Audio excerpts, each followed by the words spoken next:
بسم اللہ الرحمن الرحیم نحمده ونصلی ونسلم علی رسولہ الکریم اما بعد۔ محترم سامعین، ہمارا موضوع چل رہا تھا حدیث ضعیف کے متعلق کہ حدیث ضعیف کے متعلق حنفیہ کا منہج کیا ہے۔ تو اس کے متعلق میں نے تفصیلاً یہ بات کی تھی اب حضرات کے سامنے کہ حضرات حنفیہ حدیث ضعیف کو احکام کے باب میں حجت نہیں مانتے ہیں۔ ہاں، البتہ اگر تعدد طرق سے حدیث وارد ہو تو کثرت طرق کی وجہ سے وہ حسن لغیرہ بن جاتا ہے اور پھر وہ قابل احتجاج اور قابل استدلال بن جاتا ہے، ورنہ صرف فضائل اعمال میں حدیث ضعیف مقبول ہوتی ہے۔ یہ تو جمہور کی رائے تھی۔ شیخ عوامہ حفظہ اللہ اور بعض دیگر کی رائے پہ ہم نے یہاں پر بیان کی تھی کہ انہوں نے ان کی تحقیق کے مطابق، ان کی رائے کے مطابق حدیث ضعیف حضرات حنفیہ کے ہاں احکام کے باب میں بھی حجت ہے۔ آج انشاءاللہ العزیز جو شیخ عوامہ اور ان کے جو ہم نوا طبقہ ہے جن کا یہ کہنا ہے کہ حضرات حنفیہ کے ہاں حدیث ضعیف احکام کے باب میں حجت ہے، ان کے دلائل کا جائزہ لیں گے۔ تو پہلے ان کے دلائل کو ذکر کریں گے اور پھر اس کے بعد ان کے دلائل کا جائزہ ہوگا۔ چنانچہ جو مجیزین ہیں، یعنی جو یہ جائز سمجھتے ہیں، جو یہ کہتے ہیں کہ حدیث ضعیف حضرات حنفیہ کے ہاں احکام کے باب میں حجت ہے، تو انہوں نے دو طریقوں سے استدلال کیا ہے۔ پہلا، انہوں نے حافظ ابن حزم رحمہ اللہ کے قول سے استدلال کیا ہے۔ حافظ ابن حزم رحمہ اللہ کا جو قول ہے، ایک جگہ پر وہ لکھتے ہیں قال ابو حنیفہ الخبر المرسل والضعیف عن رسول اللہ صلی اللہ علیہ وسلم اولا من القیاس ولا يحل القیاس مع وجودہ۔ امام ابو حنیفہ کا قول ہے کہ خبر مرسل اور خبر ضعیف یہ قیاس سے اولا ہے، اور خبر ضعیف کے ہوتے ہوئے قیاس حلال نہیں، قیاس کرنا جائز نہیں۔ ایک دوسری جگہ پر علامہ ابن حزم نے لکھا ہے اور فرمایا ہے الحنفیۃ مجمعون علی ان مذہب ابی حنیفہ ان ضعیف الحدیث اولا عنده من القیاس والرأی،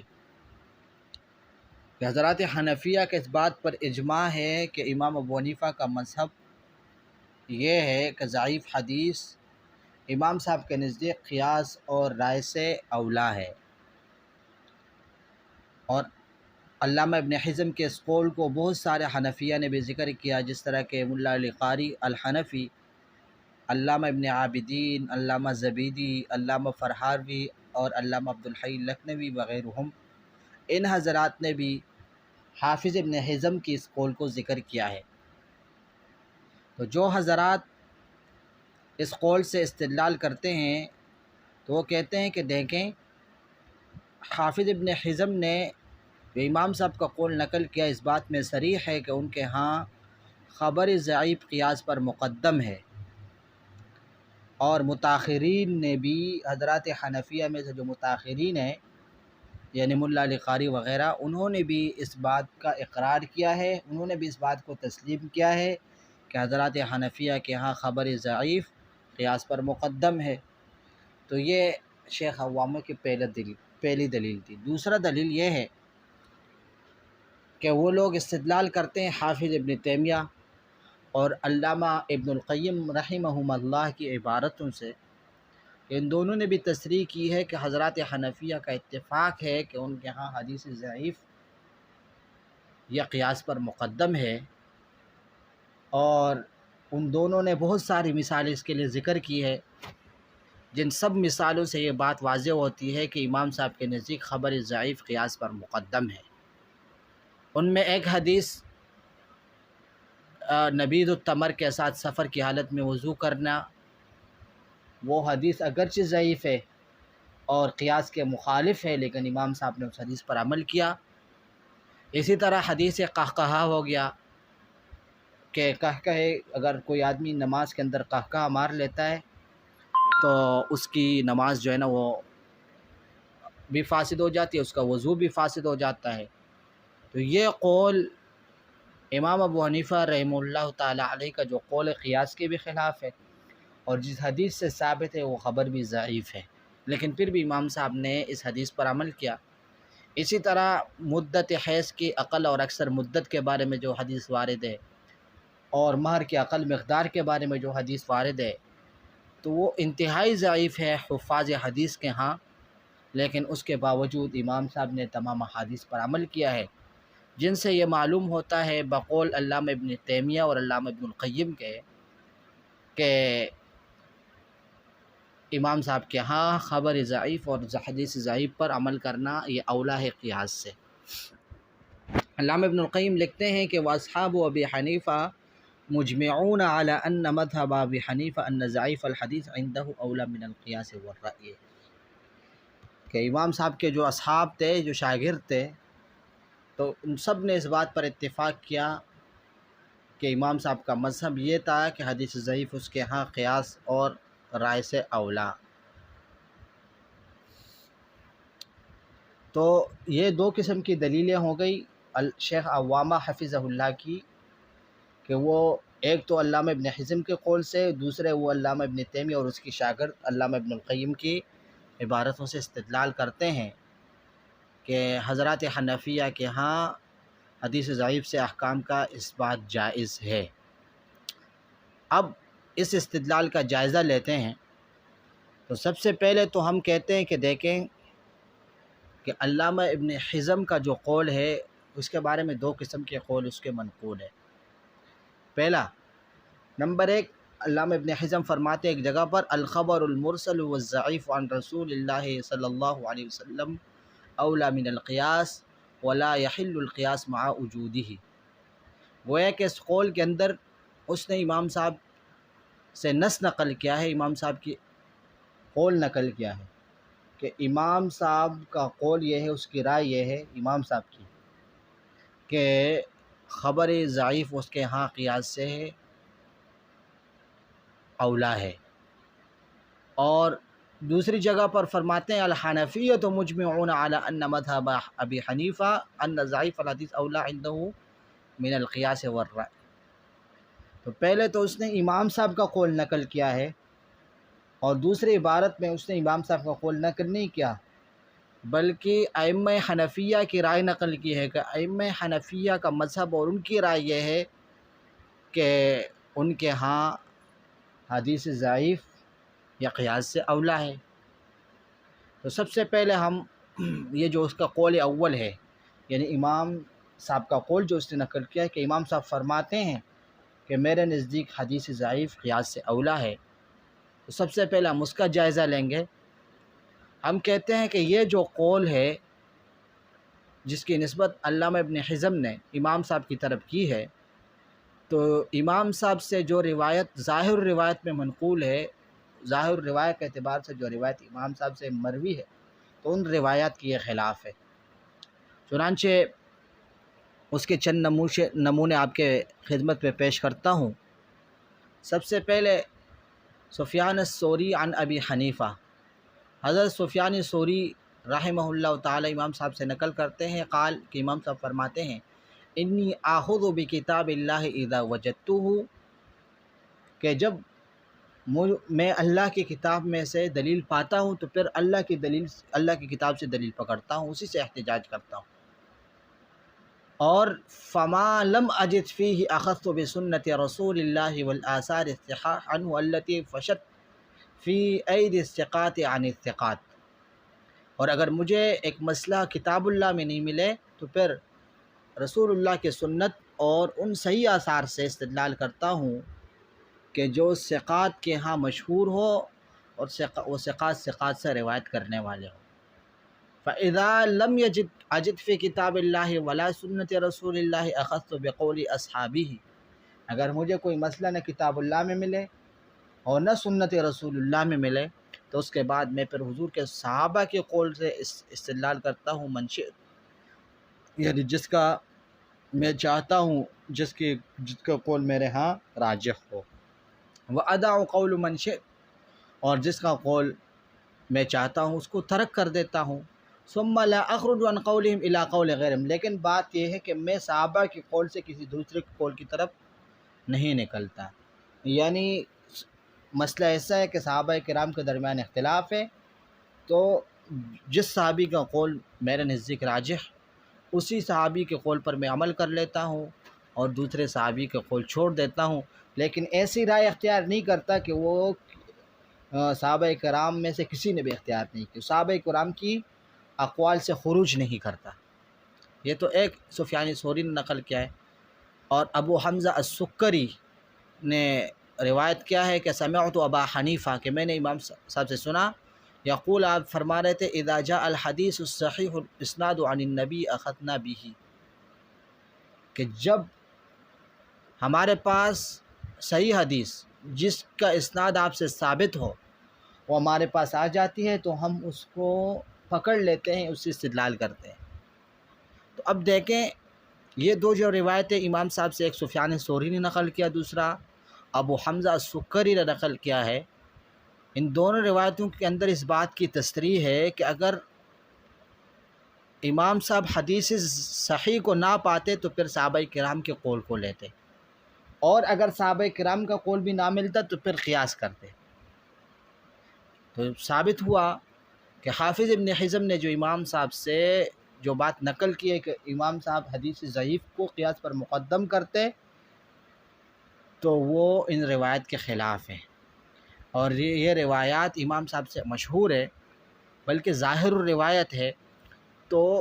حافظ ابن حزم نے جو قول نقل کیا ہے وہ ظاہر روایت کا مقابلہ کیسے کر سکتا ہے؟ حالانکہ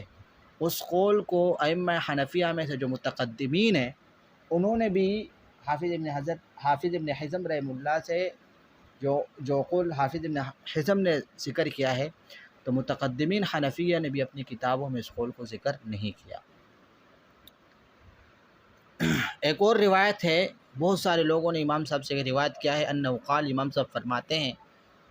لا ينبغي للرجل ان يحدث من الحديث الا ما يحفظه من يوم سمعه الى يوم يحدث به، کہ کسی آدمی کے لیے مناسب نہیں ہے کہ وہ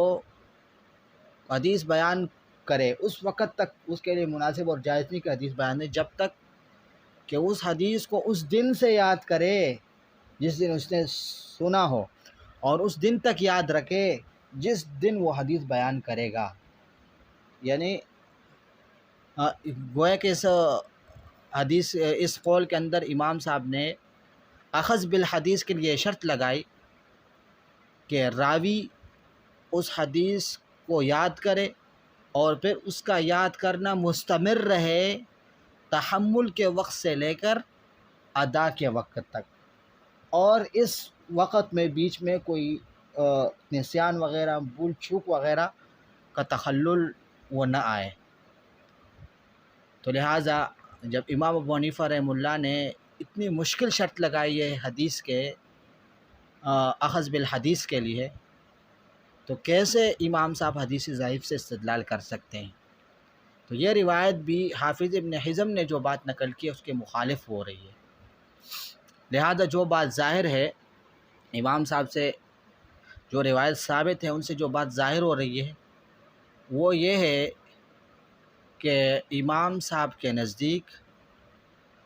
اخبار آحاد کی قبولیت کے لیے صحت شرط تھا، کہ حدیث صحیح کے بغیر وہ کسی صحیح حدیث سے احتجاج اور اس سے استدلال نہیں کرتے تھے۔ ہاں البتہ متاخرین حنفیہ نے اس امر کے اندر سستی کی، انہوں نے نرمی کی، اور انہوں نے وہ سختی نہیں دکھائی جو ان کے امام نے، یعنی امام ابو حنیفہ رحمہ اللہ نے دکھائی تھی۔ لہذا انہوں نے احکام کے باب میں حدیث حسن سے بھی استدلال کو صحیح قرار دیا، جس طرح کہ دیکھیں امام صاحب رحمہ اللہ تعالی علیہ کے نزدیک روایت بالخط یہ جائز نہیں ہے۔ روایت بالخط کے ساتھ اس کو یاد کرنا، یعنی ایک آدمی جو ہے نا وہ حدیث بیان کرتا ہے اور شاگرد سنتا ہے اور لکھتا ہے، یاد نہیں کرتا، تو امام صاحب کے نزدیک روایت بالخط جائز نہیں ہے۔ لیکن حضرات صاحبین کے ہاں روایت بالخط جائز ہے۔ اب اکثر متاخرین نے صاحبین کے قول کو اختیار کیا، تو یہاں پر بھی ایسا لگتا ہے کہ امام صاحب کے ہاں جو سختی تھی اس باب میں، متاخرین حنفیہ نے اس میں نرمی کر دی، اور انہوں نے امام صاحب کی طرح سختی نہیں کی۔ انہوں نے کہا کہ احکام کے باب میں حدیث حسن بھی حجت ہے۔ امام صاحب کے ہاں حدیث حسن بھی حجت نہیں تھی، بلکہ وہ حدیث صحیح کو شرط قرار دے رہے تھے۔ بہرحال اس کے علاوہ بہت سارے ائمہ نے بھی اس بات کی گواہی دی کہ امام صاحب احادیث صحیح سے استدلال کرتے تھے۔ مثلا سفیان ثوری رحمہ اللہ فرماتے ہیں کان ابو حنیفہ شدید الاخذ للعلم ذابا عن حرم اللہ ان تستحل یأخذ بما صح عنده من الاحادیث التي كان يحملها الثقات، کہ امام صاحب ان احادیث کو لیتے تھے جو اس کے ہاں صحیح ہوتی تھی، اور وہ احادیث جو ثقہ راوی جو احادیث لیتے تھے ثقہ راویوں سے امام صاحب بھی لیتے تھے۔ وبالآخر من فعل رسول اللہ صلی اللہ علیہ وسلم، اور آپ علیہ السلام کا جو آخری فعل ہوتا تھا امام صاحب اسی کو پکڑتے تھے، اسی پر عمل کرتے تھے۔ وبما ادرک علیہ علماء الکوفہ، اور جس رائے پر، جس حکم پر کوفہ کے علماء کو عمل کرتے ہوئے امام صاحب دیکھتے تو اس رائے کو اختیار کرتے تھے۔ ثم شن علیہ قوم یغفر اللہ لنا ولہم، پھر امام صاحب کے اوپر بہت طعن و تشنیع کیا ایک قوم نے، اللہ ان کو بھی معاف کرے اور ہمیں بھی معاف کر دے۔ بہرحال سفیان ثوری رحمہ اللہ نے بھی اس بات کی وضاحت کی کہ امام صاحب صحیح حدیث کو لیتے تھے، اور اس طرح امام فضیل بن عیاض رحمہ اللہ بھی فرماتے ہیں امام صاحب کی وصف بیان کرتے ہوئے کہ وَكَانَ إِذَا وَرَدَتْ عَلَيْهِ مَسْأَلَةٌ فِيهَا حَدِيثٌ صَحِيحٌ اتَّبَعَهَا وَإِنْ كَانَ عَنِ الصَّحَابَةِ وَالتَّابِعِينَ وَإِلَّا فَقَاسَ فَأَحْسَنَ الْقِيَاسَ۔ امام صاحب کے پاس جب ایک ایسا مسئلہ پیش آتا کہ اس مسئلے کے اندر صحیح حدیث وارد ہو، تو امام صاحب کیا کرتے، وہ حدیث پر عمل کرتے، اور اسی طرح اگر صحابہ سے ہو یا تابعین سے بھی اسی طرح صحیح قول منقول ہو اسی پر عمل کرتے، اور اگر نہ امام صاحب کو مرفوع حدیث ملتا ہے، نہ موقوف ملتا ہے، اور نہ مقطوع حدیث ملتا ہے، تو پھر امام صاحب قیاس کرتے تھے، فقاسا، پھر قیاس کرتے تھے، فاحسن القیاس، اور بہترین قیاس کرتے۔ بہرحال یہ تو علامہ ابن حزم رحمہ اللہ تعالی علیہ کا قول، جو پہلے قول اس کا تھا، اس کا ہم نے جائزہ لیا کہ اس نے امام صاحب سے یہ قول نقل کیا ہے کہ امام صاحب فرماتے ہیں کہ میرے نزدیک حدیث ضعیف یہ قیاس سے اولا ہے، تو اس قول کا ہم نے جائزہ لیا، اور اس ساری تفصیل سے یہ بات واضح ہو گئی کہ امام صاحب کی طرف اس قول کی نسبت یہ مشکوک ہے۔ اس لیے مشکوک ہے کہ امام صاحب کے سے جو ظاہر روایت میں جو اقوال منقول ہے اس کے خلاف ہے، امام کے بارے میں جو ائمہ نے شہادتیں اور گواہیاں دی ہے وہ اس کے خلاف ہے، اس لیے اس قول کی نسبت امام صاحب کی طرف درست نہیں۔ جہاں تک دوسری بات ہے کہ حافظ ابن حزم نے یہ بتایا ہے کہ حضرات حنفیہ نے، یعنی ان کے مذہب میں، یعنی انہوں نے یہ اس بات پر اجماع کیا ہے کہ بھائی حدیث ضعیف یہ قیاس سے اولا ہے، تو بات یہ ہے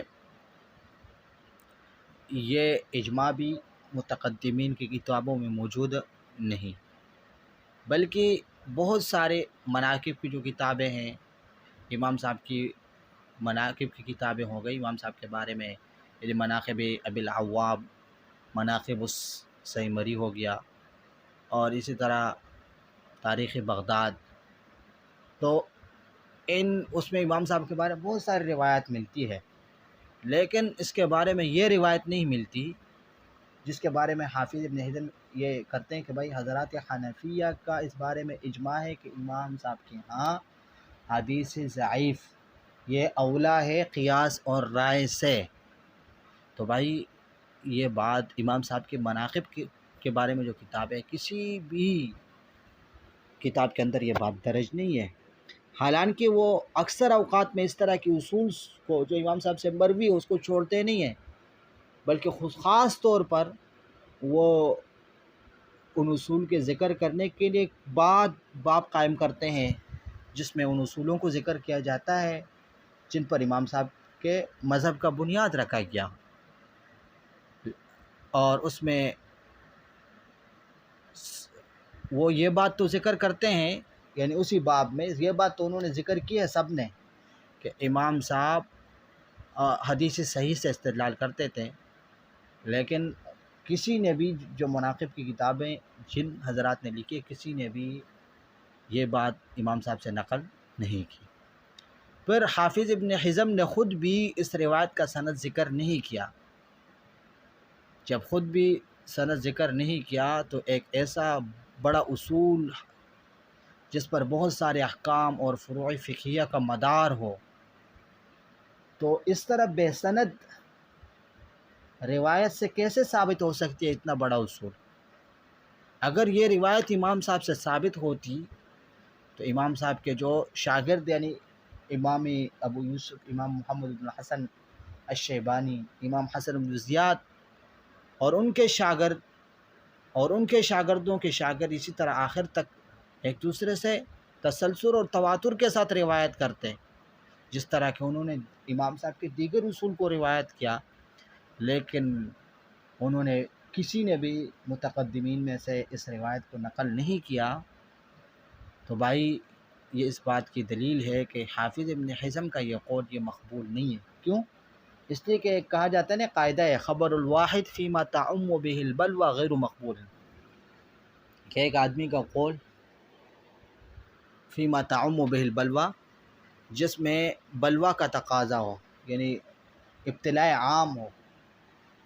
اور وہ حادثہ ایسا تقاضا کرتا ہے کہ بھائی ہر کسی کو اس کا پتہ ہونا چاہیے، اس میں ایک بندے کا قول یہ غیر مقبول ہوتا ہے۔ تو اسی خبر الواحد فیما تعم به البلوى غیر مقبول، اس قاعدے کا بھی تقاضا یہ ہے کہ حافظ ابن حزم کا یہ قول مقبول نہیں ہونا چاہیے، بلکہ علامہ عبدالعزیز فرہاروی جو کوثر النبی کے مصنف ہے اور نبراس کے بھی مصنف ہے، یعنی شرح العقائد، اس نے لکھا ہے کہ تفرد ابو داود السجستانی بأن الحدیث الضعیف مقدم علی القیاس، ونسب الامام ابن حزم الى الحنفیہ ولم یوجد فی کتبہم، کہ بھائی صرف امام ابو داود رحمہ اللہ وہ اس بات پر میں اکیلے ہیں کہ حدیث ضعیف قیاس پر مقدم ہے، حافظ ابن حزم نے اس بات کو حنفیہ کی طرف بھی منسوب کیا ہے، لیکن یہ بات حنفیہ کی کتابوں میں موجود ہو نہیں۔ پھر اگر بالفرض ہم یہ تسلیم بھی کر لیں کہ اگر اس روایت کی سند مل جائے اور یہ روایت صحیح ہو تو اس روایت کو قبول کرنا اور اس کے رد کرنے کا اختیار فقہائے حنفیہ کو ہے، اس لیے کہ حضرات حنفیہ ہی حنفیت کے طبیب ہے، اپنے فقہ کے اندر مہارت رکھتے ہیں، اور جب ہم نے اس کے بارے میں تلاش کیا تو تلاش اور جستجو کے بعد ہم اس نتیجے پر پہنچے کہ اکثر فقہائے حنفیہ وہ اس اصل کو قبول نہیں کرتے، یعنی اس کون سے اصل کو کہ حدیث ضعیف قیاس پر مقدم ہے، اس اصل کو اکثر فقہائے حنفیہ قبول نہیں کرتے، جس طرح کہ ہم نے گزشتہ درس میں علامہ ابن الحمام، علامہ ابن نجیم اور بہت سارے فقہائے حنفیہ کے عبارات سے یہ بات ثابت کر دی تھی۔ بس آج کے لیے اتنا ہی کافی۔ السلام علیکم ورحمۃ اللہ وبرکاتہ۔